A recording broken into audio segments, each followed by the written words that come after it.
Welcome back muli mga kaibigan sa bagong muling mga balita na ating mapapakinggan at mapapanood dito sa channel ng Bayan, ang Bayang Pinas.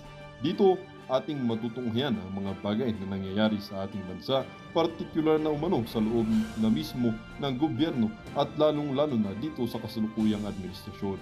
Ngunit bago ang lahat, kung bago ka pa lamang sa ating channel ay siguraduhin mong ikaw ay mag-subscribe, pindutin ang notification bell at syempre piliin na rin ang all upang lagi kang maging updated sa mga balitang bago, totoo at walang bias. Syempre mga kaibigan at kung mga ating mga solid viewers naman dyan ay maraming salamat naman po sa inyong walang sawang pagsuporta. At huwag din pong kalimutang magpakita ng suporta sa ating channel sa pamamagitan ng pag-like at pag-share sa ating mga videos. At syempre mga kaibigan, kung meron ka naman pong hinaing at opinyon, ang ating comment section ay bukas para sa inyong mga opinyon at mga hinaing at kung ano po ang nais nyong sabihin sa ating mga gobyerno upang mabasa na ito. Heto na nga mga kaibigan, atin nang panoorin at pakinggan ang balitang ito.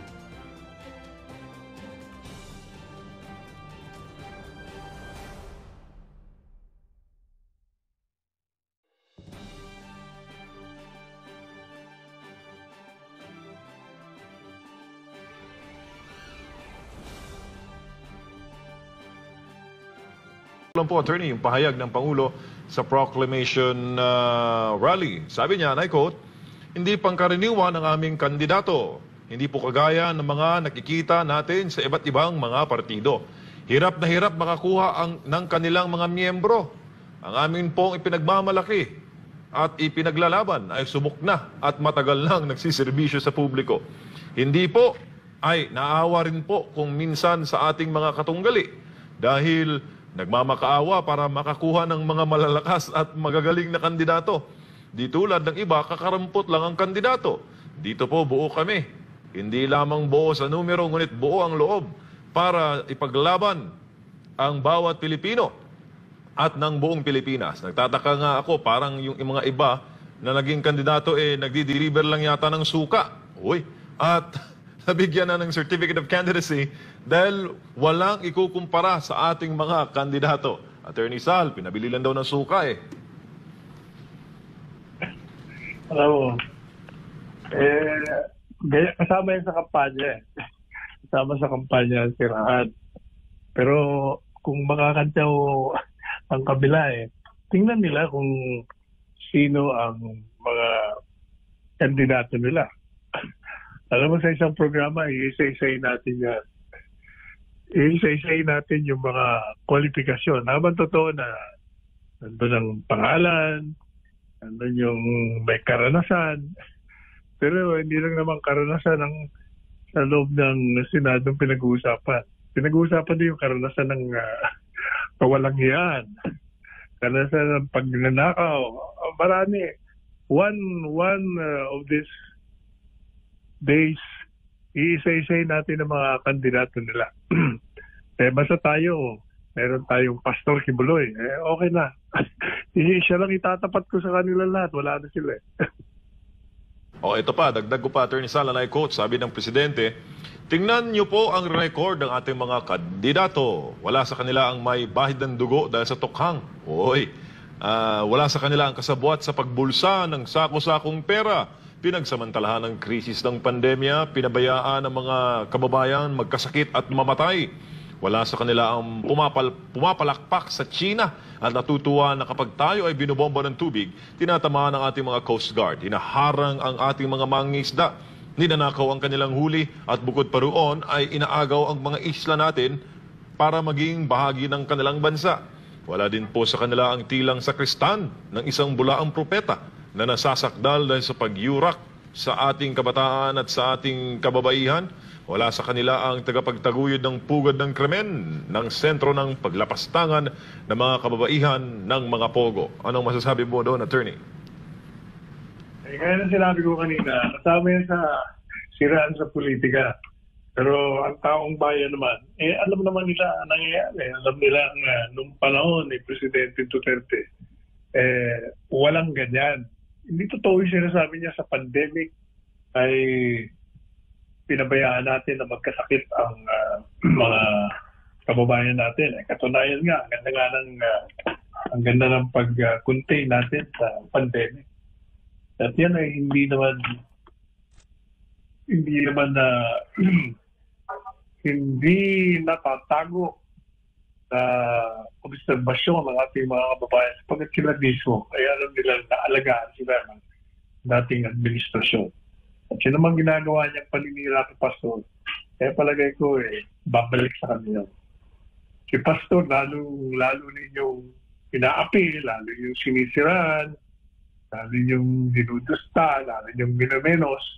Kaya hindi ba sabi nga ng dakilang lumika yung nagpapakababa ay tinataas at yung nagpapakataas ay tinataas. Yan ang ating sabi dyan.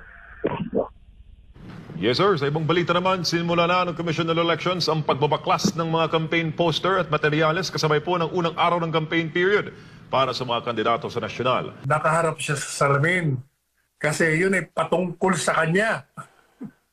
Patungkol sa kanya na yung saligang batas isang aktibong dokumento at ito ay humihingi ng pagsunod. Hindi niya sinusunod At merong limitasyon ang ating mga kapangyarihan pero hindi niya rin sinusunod. It demands accountability. Sabi niya, tama. Pero hanggang ngayon, hindi ka nag-a-account ng mga ginagastos niya sa Kongreso. Kaya yan para sa iyo yan. Yung sinasabi mo, patungkol sa iyo at sa lahat ng mga may hawak ng kapangyarihan ngayon. Thank you, Attorney Sal. Sa ibang paksa naman, sa column niya sa Manila Times, abay sinabi po ni former Ambassador Bobby Tiglao na may titulong, "If Sara is ousted as VP, well, have 18 years of Marcos rule." Basahin ko lang po ang excerpts sa kanya pong sinabi, attorney. Sabi niya, if Vice President Sara Duterte is removed from her post through an impeachment trial, which will also ban her from ever holding public office again, the Marcos-Romualdez clan could rule the country for at least 18 years, 2 years short of the 20 years that Ferdinand Marcos Sr. was president and then dictator. Sara certainly wasn't being melodramatic when her very first statement in her press conference after the House of Representatives announced that they had the minimum votes needed to ask the Senate to convene an impeachment trial. God save the Philippines. This is one of those rare times, I do hope, there is a deity. If Sara is removed through an impeachment trial, as sure as the sun sets in the east, President Marcos Jr. will appoint, subject though to the Congress majority approval, his cousin Speaker Martin Romualdez to fill the post. This will enhance Romualdez's name recall and expand his political reach to win the 2028 presidential election. The Marcoses are also superstitious and wouldn't want to challenge the purported jinx that no Speaker of the House has ever been elected president. Under the Constitution's Article 7, Section 9, if Sara is removed as Vice President, the President shall nominate a Vice President from among the members of the Senate and the House of Representatives, who shall assume office upon confirmation by a majority vote of all the members of both Houses of Congress, voting separately. Attorney Sal, ano po ang reaksyon nyo sa naging pahayag na ito, sinulat ni former Ambassador Tiglao? Tama po yung analysis niya. Actually, yung planado na pagtanggal kay VP Sara, talagang doon nakaukit at nakaguhit dyan. Ang talagang kanilang plano dyan, pag natanggal si VP Sara, dahil sa saligang batas, ang papalit, pag na-convict, ang papalit ay yung pipiliin ng presidente ng bansa sa Kongreso o sa Senado. At siyempre, dahil gusto nilang mapanatili sa kapangyarihan ang angkan ng mga Marcos at Romualdez, natural lamang na pipiliin si Martin. At sa kanilang pananaw, makakatulong yan. Makakatulong sa kanyang pagpapanalo. At pag nanalo siya, tama-tama naman, nasa edad na yung anak na si Kong Sandro at siya naman ang tutuloy bilang presidente. Yan ang plano, yan ang maliwanag na plano. Ang tanong dyan kakagatin ba ng sambayanan yan? Sa tingin ko, hindi. Tsaka, demokrasya naman tayo, Attorney Sal, eh. Di ba? Ganun na ba talaga kawalang choice kung mangyari man iyong senaryo na iyon? Ganun na ba tayo kawalang pagpipilian kung sino pong maluklok sa mga matataas na posisyon sa gobyerno? Marami tayong pagpipilian, pero tingnan mo naman mga pinagpipilian natin. Tingnan mo, sa senador na lang, tingnan mo ang pinagpipilian. Natatawa ka, pero hindi mo lang masabi yung nasa sa loob mo. Ngayon ako nakakita ng pansang na biro mo, mga nasa survey, yung magkakapatid, Jesus Maria Josep, kawawang bansang to. Tsaka, Gabi, Attorney Sal, yung komento ngayon ng taong bayan, nag-aalab.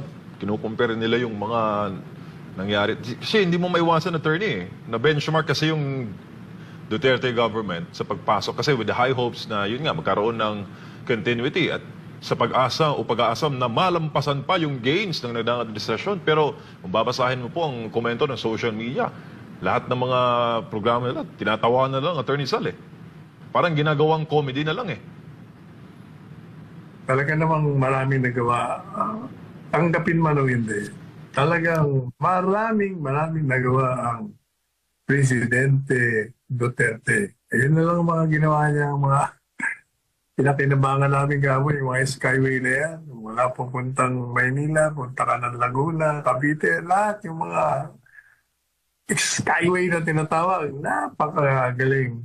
At yung mga, yun, di ba, yung connecting Cebu, pupunta ko sa pang lugar, mga munisipyo, ng mga nakalululang infrastruktura. At saka, yun na lang yung nirereklamo ngayon Ang nirereklamo ngayon, yung pagbabalik ng illegal na droga, pagtaas ng bilang ng kriminalidad, ang talagang sukdulan ang pagnanakaw na ginagawa sa kaban ng bayan, harap-harapan. Tapos, flaunting pa, pinapakita pa ng mga tiwali. Yung mga ninakaw nila sa pamamagitan ng mga damit, alahas, sapatos, handbag, lahat na klase. Talagang pinagmamalaki pa nila. Ang kakapal nga ng mga box nila Grabe talaga. Kaya kawawa ang bansa natin. Tapos ang pagpipilian mo, naku, wala ka mapagpilian Kaya nga sabi dito ni Catherine Reyes, alam namin, attorney, yung ginawa ni Pangulong Digong. 10 years passport, pagbisita niya sa mga OFW ng kanyang saan siya makarating, siya lang ang tanging Pangulo na nagparamdam ng malasakit at pagpapahalaga. Parang likas sa kanya, Attorney Sal, no? yung koneksyon sa masa. Which is, hindi naman lahat ng tao may ganung koneksyon Attorney. Agree. Kasi ang kagandahan kay Digong, kay Presidente Duterte, wala siyang bagahe, wala siyang agenda. Hindi siya nasisilaw ng kapangyarihan, hindi siya nasisilaw ng kayamanan. Talagang sincere siya, matapat sa kanyang tungkulin. Kaya siya successful. Wala siyang pakialam kung sino masagasaan niya, basta patupad niya yung batas. Yan palagi yung sinasabi sa cabinet meeting namin noon. Just obey the law. Kung ano yung batas, sundin niya lang para walang problema. Ang problema ngayon, hindi sinusunod ang batas. Kaya balik tayo sa dati. Samantala, Attorney Sal, sa ibang balita naman, tinanggal ngayon sa pwesto ang 9 na pulis Taguig. Kasunod ng unay pagpasok nila sa isang bahay na walang dalang search warrant noong February 9, 2025. Sa paliwanag po ng hepe ng NCRPO na si Brigadier General Anthony Aberin, ginawa ang hakbang upang bigyang daan ng isang patas na investigasyon. Hindi rin niya sila magpapakita ng awa laban sa mga pulis sakaling mapapatunayang may nilabag ang mga ito na karapatang pantao. Matatandaan na sa isang viral video, sinabing palaging nagsasagawa ng mga raid ng mga pulis doon halos tuwing katapusan ng linggo nang walang search warrant. Anong masasabi mo, Attorney Sal? Ibig lang sabihin niya, yung training ng ating mga pulis, walang nangyayari. Kasi nga, iba Ang ganda na mga sinasabi niya sa eskwelahan nila, pag labas nila sa kanilang mga military school, police school, makikita nila yung mga kasamahan nila, talaga mga tiwali. at nakikita nilang they can get away from it. So ginagaya nila. O yan.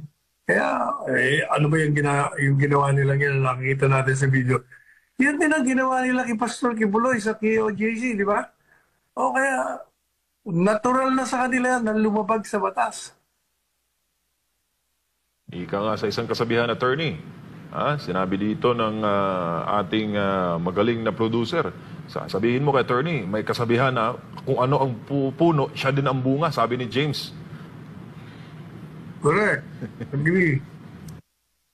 Samantala, Attorney Sal, tataas ang singil sa kuryente ng Meralco para po sa February dealing. Ayon sa electric company, may dagdag singil na 28 centavo per kilowatt hour ngayong Pebrero. Yan ang katumbas ng 57 pesos sa mga typical pong customer na kumukonsumo ng 200 kilowatt hour kada buwan o 142 pesos na dagdag. Naku, ilang kilong bigas na yan para po sa 500 kilowatt hour. Ang dagdag singil, attorney, ay bunsod ng pagsipa ng generation charge dulot po ng mas mataas sa singil mula sa mga independent power producer at mga power supply agreement. Naku, Attorney Sal, isa ka dyan. Konsumante ka rin ng Meralco, sir. Oo nga. No, kaya take over na lang kaya ng gobyerno yan. Kaya lang, ang problema, pag tinake over ng gobyerno, marami rin tiwaling mga opisyalis eh. Talagang kawawa ang bansang ito. Kaya gusto ko revolutionary government eh.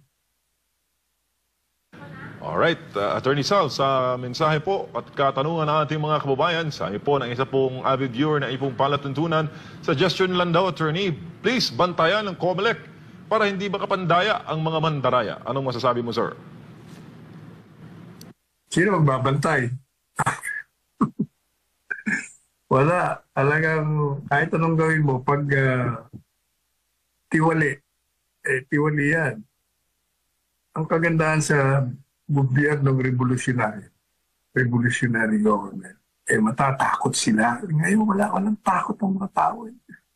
Walang takot talagang, walang patumangga ang paglabag sa batas left and right. Stealing money left and right also.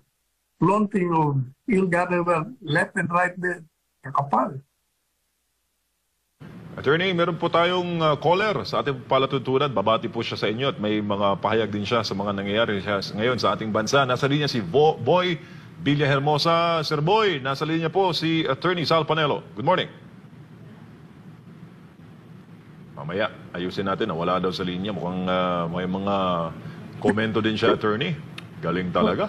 Si Akshal Paduhinog, sabi niya, nakakalungkot ang bansa natin, away ng away, hindi po nakikita ng gobyerno ang totoong problema ng bansa. Puro pera na lang pinag-aawayan, hindi sila nahihiya sa taong bayan at mahirap. Anong masasabi mo, Attorney? Ang gobyerno nang-aaway eh. Inaaway niya yung mga kalaban niya sa politika. Yung mga nagiging sagabal sa pananatili nila sa kapangyarihan. Si Flor de Lis Clanog, sabi niya, nag-president siya, nag-umpisa ng lugmok ang bansa natin at pumasok ang mga NPA sa lahat po ng sakay ng gobyerno. Cory Aquino Legacy. Anong masasabi mo, Attorney?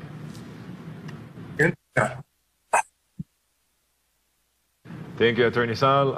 Baka bumalik yung caller natin maya-maya kung makuha ni James. Si Cynthia Cabatino Galope naman, kahit anong ayudang ginagawa ni Romualdez para lang i-vote ang ka-lineup ni Marcos, walang nangyayari at nakita natin ito ngayon sa pangyayari kay Pastor Kibuloy. Nagsama-sama lahat ng mga tao kahit anong relihiyon to support the Duterte lineup.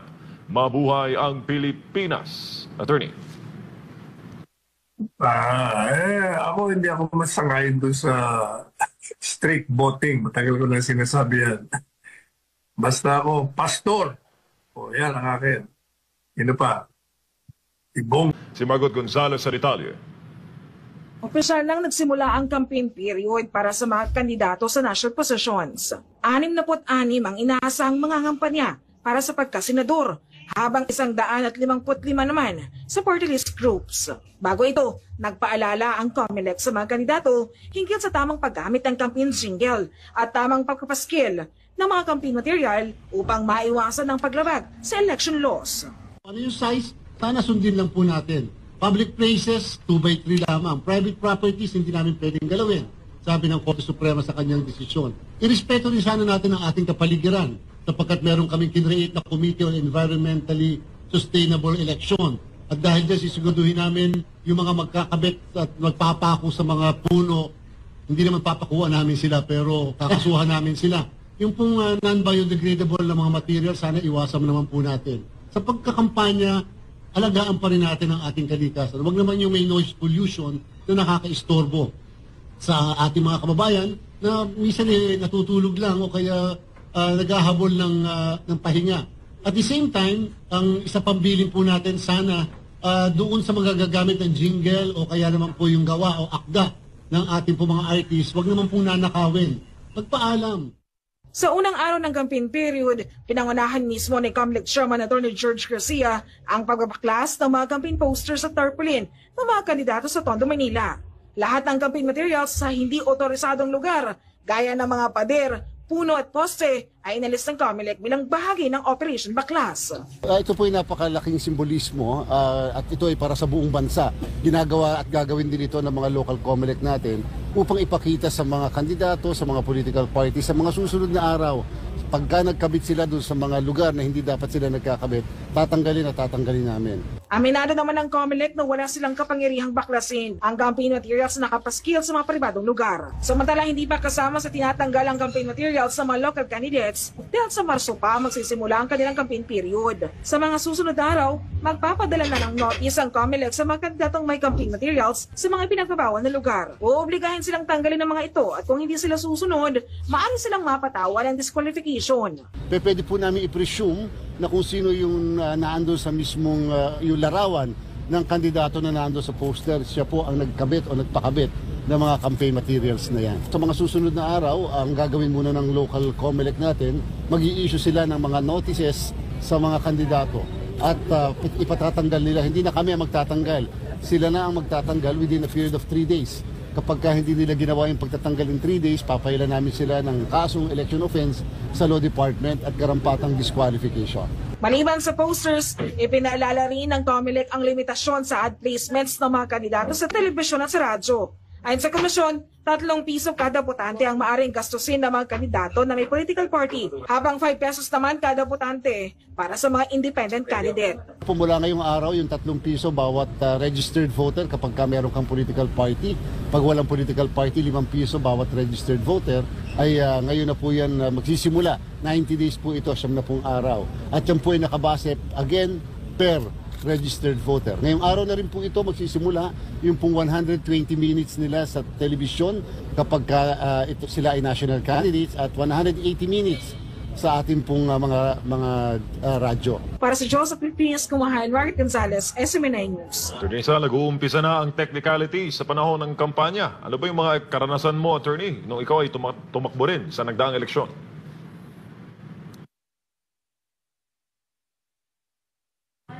Attorney Sal? Naku, mamaya, balikan natin mga kababayan sa Attorney Sal. Maraming salamat po sa ating mga partners na nanonood patuloy sa lahat po ng ating public service program. Sa ating pagbabalik, ang ibang mga balita at mga diskusyon at kasagutan mula kay Attorney Sal Panelo sa ating pagbabalik. Recently ni Speaker Martin Romualdez sa pagtitipon po ng PhilConsa sa pagunita po ng 1987 Constitution Day na walang sino mang opisyal o institusyon at opisina ang nakakahigit po sa saligang batas. Basahin ko lang po ang kanyang pahayag. Sabi niya, Attorney, the Constitution is not a passive document. It commands obedience and it imposes limits. And most importantly, it demands accountability. It is our collective responsibility to ensure that no institution, no office, and no leader is ever beyond the reach of the law. Bilang abogado, Attorney Sal, ano pong masasabi mo dito? At sino kaya ang kanyang pinatatamaan sa kanyang pahayag, Attorney? Unang-una, bago ko sabihin niya yung reaction ko sa sinabi niya, balikan natin yung kaninang tungkol doon sa mga posters, campaign materials, na dapat na. Alam mo, kahapon dapat wala na yan eh. Wala na dapat kahapon niya, pero ako'y galing sa Laguna, Cavite, nakita ko, dami pa rin mga billboards hindi natatanggal. Ngayon, ako'y nasa Marikina, nadaan ako, marami pa rin eh. Yan ang problema dahil kulang ang personnel ng COMELEC. Pangalawa, dapat kasi ipinagbawal na yan noong pa. Binibigyan natin ng space para maglagay ng mga billboards, mga poster. At another thing, wala naman talagang kasing pwedeng paglagyan na maaaring nandun lahat. Sa dami ng kandidato, kulang yung mga space. Okay, yun ang problema. Kaya palagi ko, every election time, palaging ganyan. Talong-talo yung mga walang pera, walang name recall, walang face recall. Talo-talo sila sa mga batikang mga nagkakandidato tuwing halalan. Napunta naman natin itong sinasabi ni Speaker Martin. Dapat yung kanyang mga payag, dapat